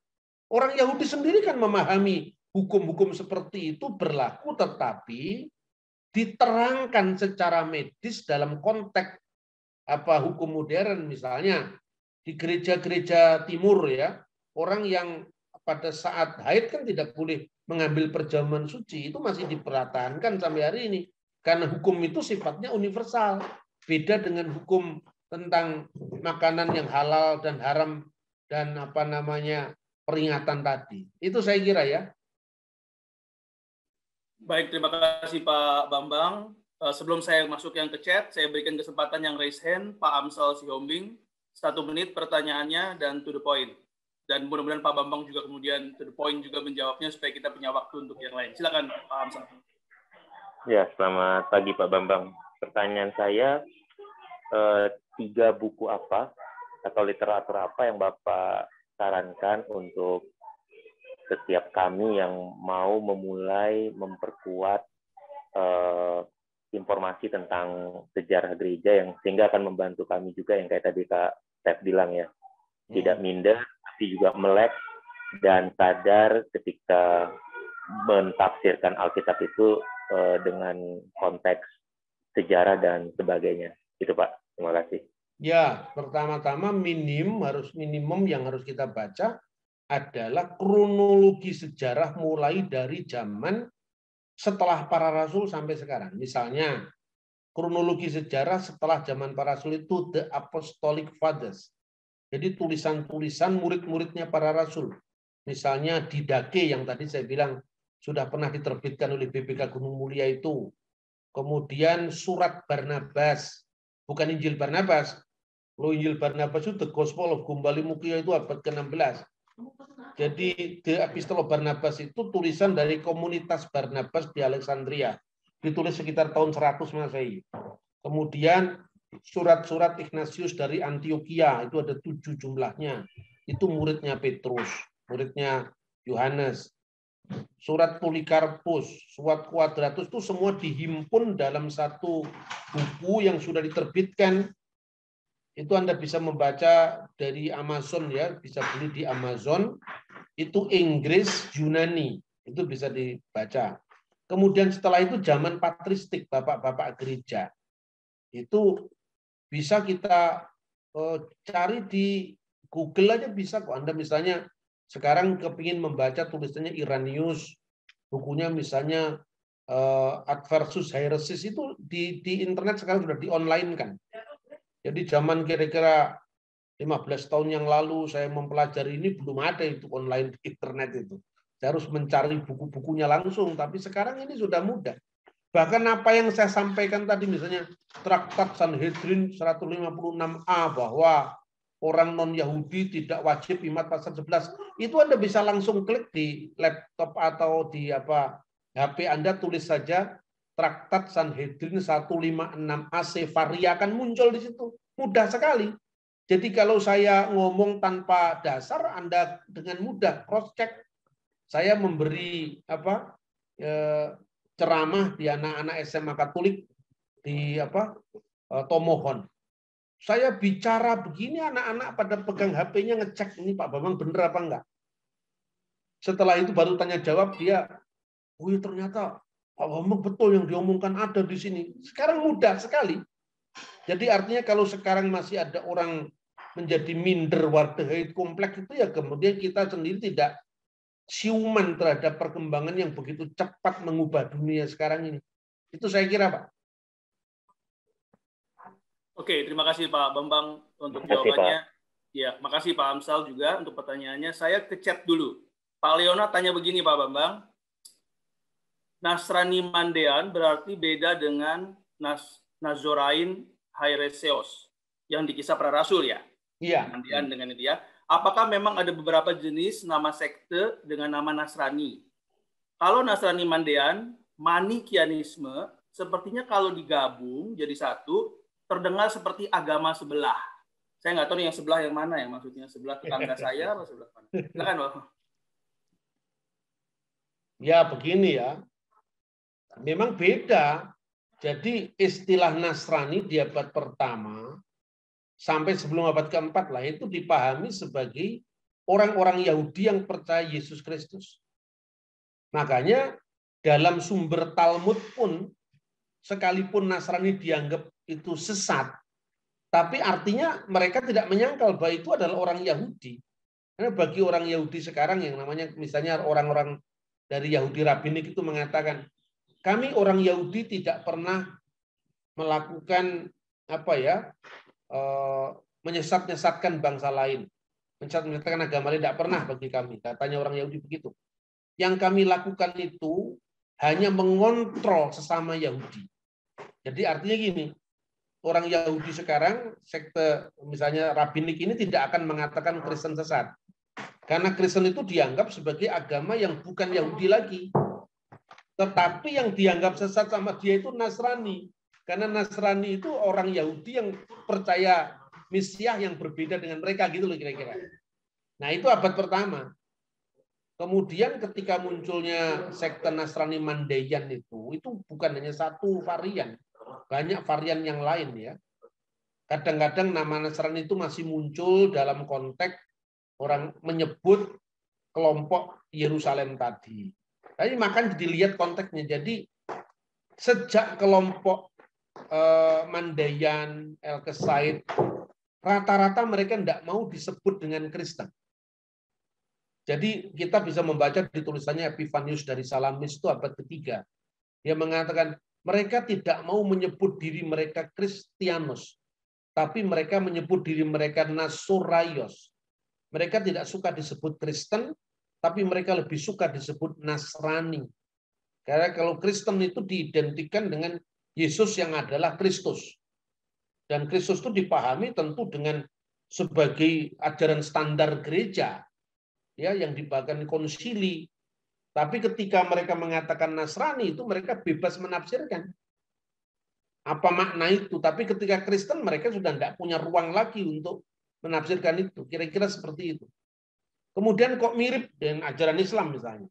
Kemiripan dengan Islam itu juga tidak boleh kita kita jadikan sebagai alasan untuk menyerang Islam, tidak boleh. Karena apa? Sekalipun istilah-istilah itu muncul dalam Islam, tetapi Islam menafsirkannya dengan makna teologis yang baru. Jadi bahan-bahan itu dipakai oleh muncul dalam Al-Quran dan hadis, tetapi maknanya tidak lagi sama dengan makna semula, ya mirip-mirip lah, tapi artinya itu sudah menjadi agama yang mandiri. Itu kira-kira sama dengan tadi orang Yahudi menilai Kristen. Ketika engkau masih menyebut, ketika mereka masih disebut Nasrani, yaitu adalah bagian kami yang sesat. Tapi begitu disebut Kristen, itu sudah di luar kami. Itu loh kira-kira. Ya. Baik, Pak Bambang, terima kasih. Saya sebelum ke Pak Hura tadi yang raise hand, saya ke chat dulu satu terakhir, sebelum nanti ada lagi, dari Bu Esther. Pak Bambang izin bertanya mengenai tulisan zat Allah. Apa maksudnya? Zat itu maksudnya substansi, bukan zat cair, zat padat itu. Kristen itu keterlaluan juga itu. Salah paham dengan Islam, kemudian mengatakan Islam menyembah zat, zat itu zat padat, zat cair. Itu keterlaluan itu. Karena kata zat itu maknanya bukan zat dalam ilmu fisika. Istilah itu sudah dipakai oleh bapak-bapak gereja dalam bahasa Arab sebelum munculnya teologi Islam Imam Asy'ari. Kata itu dalam Quran ada kata dat, tapi maknanya tidak sama dengan sekarang. Misalnya iram datul imat. Makna dat al-imat ini beda dengan dat dalam makna sekarang. Ya, jadi artinya istilah dat yang dikaitkan dengan Allah itu hanya substansi, hakikat diri, itu dat artinya. Bahasa Inggrisnya itu bisa dikatakan self, ya. Jadi misalnya himself, huwa datuhu, dia sendirilah. Nah, kata self itulah dat artinya. Dan itu dipakai dalam literatur Kristen berbahasa Arab. Hanya karena di Indonesia orang Kristennya semua dari Barat, orang Islamnya hanya tahu bahasa Arab dari ilmu agama Islam. Akibatnya varian-varian penggunaan bahasa serumpun itu tidak muncul. Jadi zat itu tidak ada kaitannya dengan zat cair, artinya hakikat, artinya substansi itu. Oke. Cukup Pak Bambang untuk penjelasan ya, ya cukup sudah. Oke, ya, makasih. Sebelum ke Pak Hura yang tadi raise, saya dapat info dari Pak Erwin yang juga hadir di sini mengenai buku Didake yang tadi Pak Bambang sebutkan. Pak Erwin punya stok ada 10. Kalau Bapak Ibu itu perlu, nanti bisa kontak lewat saya di Didake. Dan Didakenya nggak terlalu tebal sih. Saya pikir ya, tipis bukunya, betul. Tipis Didake itu. Jadi bahkan bisa membantu. Jadi boleh kontak saya nanti. Pak Erwin punya 10. Cara kontak Kak Stefnya gimana Kak Stef?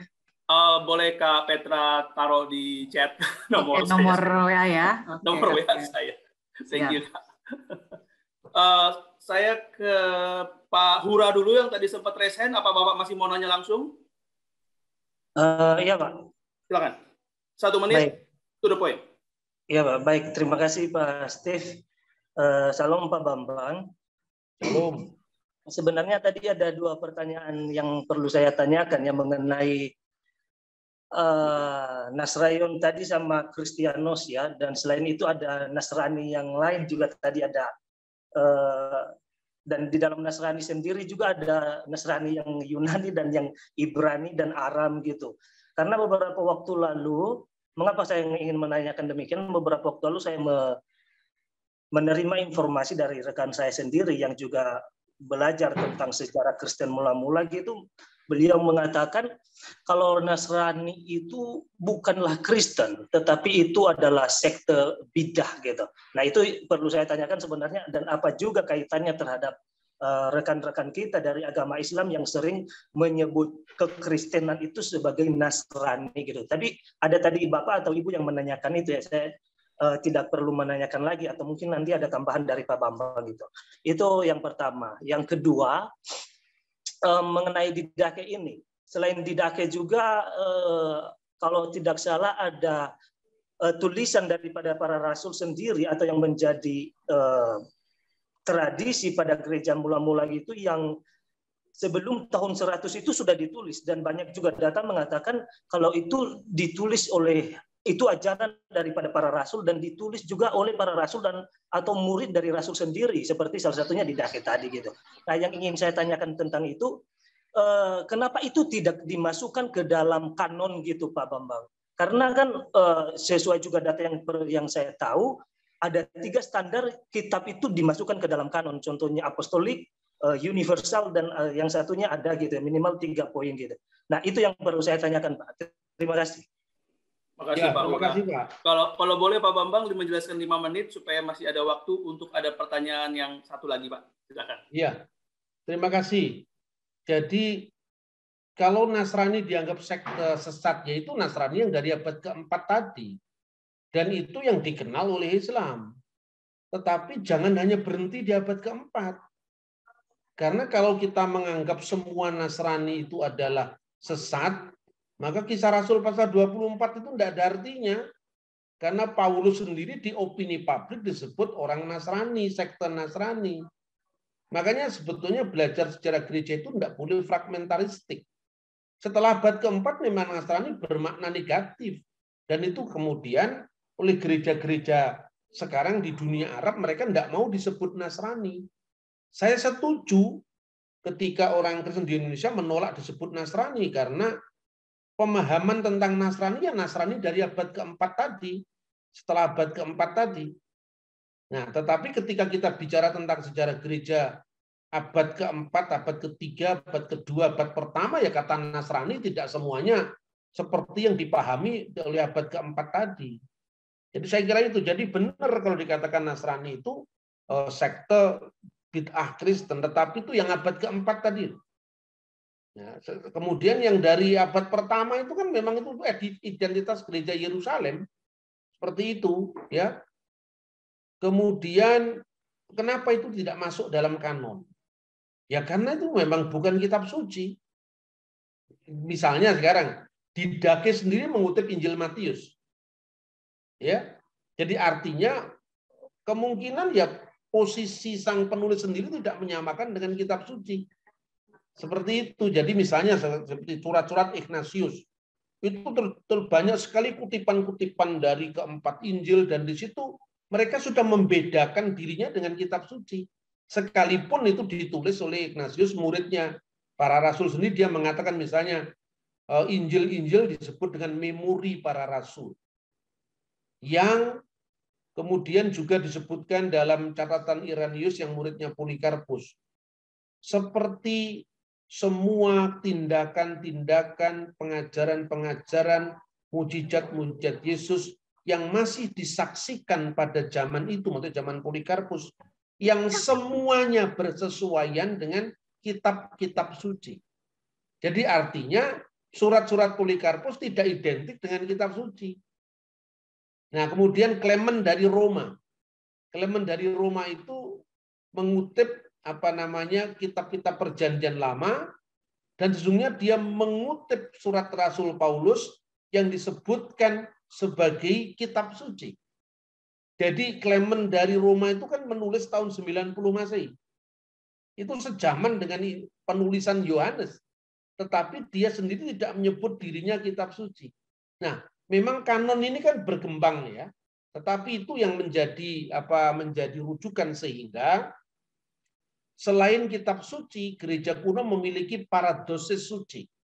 Antara lain paradosis itu ada yang tertulis, ada yang tidak tertulis. Yang tidak tertulis itu yang dipelihara lewat liturgi, ya. Yang tertulis itu ya antara lain yang disebut apostolic fathers tadi, tulisan dari bapak-bapak apostolik, artinya bapak-bapak gereja yang diajar oleh para rasul. Itu saya kira. Baik, terima kasih Pak Bambang. Ini pertanyaan terakhir sebelum kita tutup, karena kita masih ada sesi minggu depan dan minggu depannya lagi. Jadi jangan khawatir Bapak Ibu, supaya Bapak Ibu penasaran dan mau ikut lagi. Satu pertanyaan terakhir Pak Bambang, tapi ini ada A dan B, jadi ya dua sih sebenarnya.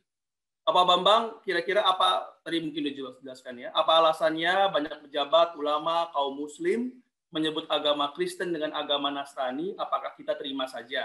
Tadi mungkin sudah sebagian dijawab.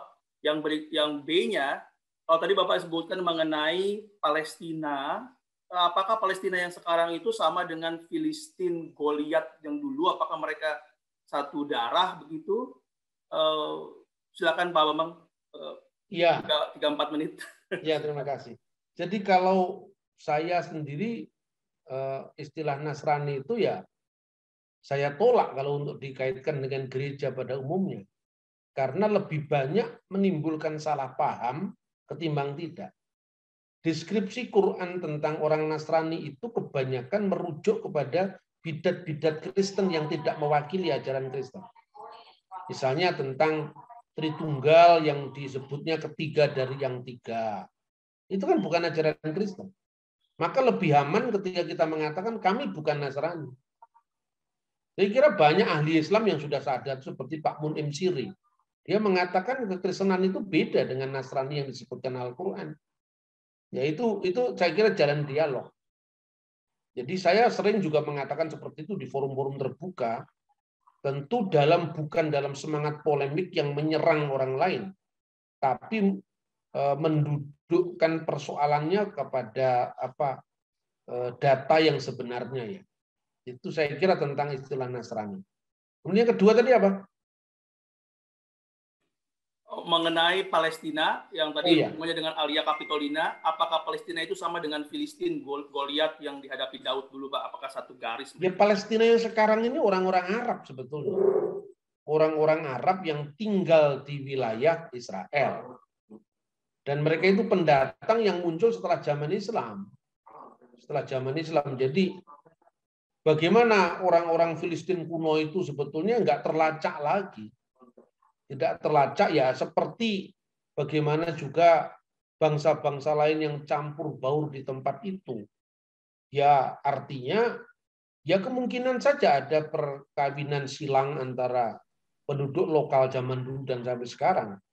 Tetapi yang disebut orang Palestina di zaman modern itu adalah orang-orang Arab yang tinggal di wilayah itu baik Kristen maupun Islam. Jadi bukan hanya orang Islam saja. Nah, kalau penamaan Palestina itu memang diambil oleh Kaisar Hadrianus untuk menghapus jejak Israel dari sejarah. Karena selama nama Yerusalem dan nama Israel itu masih ada, itu dikhawatirkan akan menimbulkan pemberontakan. Nasionalisme mereka akan muncul. Nah, sejak saat itu orang Yahudi di seluruh dunia selalu mengatakan lisanah haba'ah Yerusalem. Lisanah haba'ah Yerusalem. Tahun depan kita di Yerusalem, tahun depan kita di Yerusalem. Gambaran itu yang menunjukkan semangat nasionalisme yang luar biasa dan itu dicegah oleh pemerintah Roma sampai kemudian Imperium Roma sendiri hancur. Tapi nama Palestina sudah mengakar lewat penulis-penulis Romawi, penulis-penulis Yunani seperti Suetonius, seperti penulis lain yang seperti Plinius Secundus itu sudah sangat populer ya. Terus ada seorang penulis Yunani, seorang yang sarkasme Yunani yang mengatakan itu Palestina. Jadi artinya nama Palestina itu sejak diresmikan oleh Kaisar Hadrianus menjadi menghilangkan, menenggelamkan nama Israel. Sekalipun nama Israel itu tidak pernah hilang karena dipelihara lewat ibadah-ibadah di sinagogi, termasuk nama Yerusalem. Jadi artinya tidak ada kesinambungan langsung dengan orang Palestina purba. Itu adalah orang-orang Arab. Nah, makanya kalau penyelesaian soal Palestina Yerusalem itu mesti lewat penyelesaian hukum internasional, bukan hanya memutlakkan agama. Saya kira itu ya. Iya. Baik, Pak Bambang, terima kasih. Bapak Ibu sekalian, kita sudah sampai jam 11:04. Kalau masih ada pertanyaan, tunda sampai minggu depan, ikut lagi. Ada 2 lagi seri. Dan terakhir nanti apologetika yang pasti menarik. Mudah-mudahan sebelum kita sampai ke sesi itu yang tadi Pak Amsal katakan, ada buku-buku. Kayaknya Pak Erwin harus cetak lebih banyak, Pak. Karena yang masuk ke WA saya juga udah banyak nih. Lebih dari 10. Ya, nanti kita lihat gimana caranya bisa share. Tapi paling nggak masuk sesi berikutnya udah baca didake semua, ya Pak Bambang ya. Saya persilakan Pak Bambang untuk. Ya, mari kita berdoa. Bismillahirrahmanirrahim. Amin. Bapa di surga, terima kasih untuk penyertaan-Mu sepanjang webinar ini. Terima kasih kami sudah banyak belajar tentang iman kami dalam sejarah panjang gereja, dalam mengarungi samudra dari kehidupan iman dan melalui kesaksiannya atas dunia ini. Kami sudah belajar dari awal akar dari zaman Rasul sampai abad keempat. Tuhan tambah-tambahkanlah hikmat bagi kami untuk terus belajar tak henti-henti untuk memahami misteri-Mu yang agung dalam kehidupan kami. Terima kasih Bapa. Hanya di dalam Kristus Tuhan Juru Selamat kami sudah berdoa dan mengucap syukur. Bismillahirrahmanirrahim. Amin. Amin. Baik, terima kasih Pak Bambang, Bapak Ibu sekalian. Nantikan minggu depan kita akan ketemu lagi dengan Pak Bambang. Ya, salam sehat buat semuanya. Sampai ketemu minggu depan. Terima kasih Pak Bambang. Terima kasih. Sampai jumpa minggu depan. Sampai jumpa. Sampai minggu depan.